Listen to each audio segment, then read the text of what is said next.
Hello guys, mag-adobo tayo ng manok. Ngayon, ulam po today.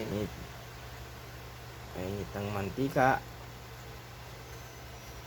Guys, igisa natin guys yung luya guys para matanggal yung lansa.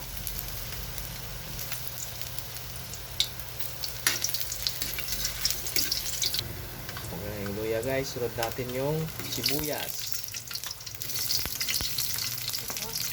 bawang.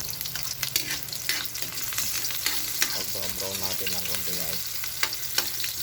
At ngayon guys, isunod natin yung manok na nakamarinate sa toyo para mas malasa yung adobo natin guys.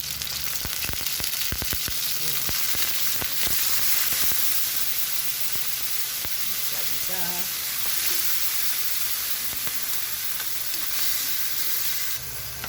Ayan o. Yum yum yum yum.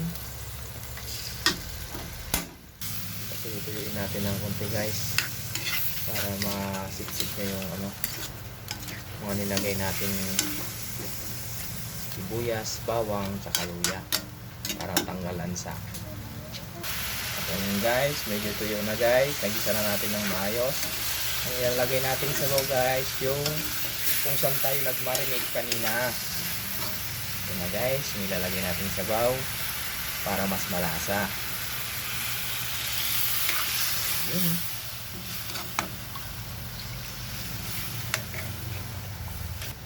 At ayun guys, hintayin natin kumulo at lumambot yung ating nilagay na kaninang manok. Tapos isunod natin yung patatas maya maya guys. Ayan guys, luto na yung manok guys. Isunod na natin yung patatas. At yung ingredients niya pala guys, kanina nilagay na namin sa ng marinade kanina sa manok. Yum yum yum. At hintayin na lang natin guys lumambot yung patatas. Maya maya kainan na. At yun na nga guys, luto na ang ating adobong manok. Malambot na rin yung ating patatas.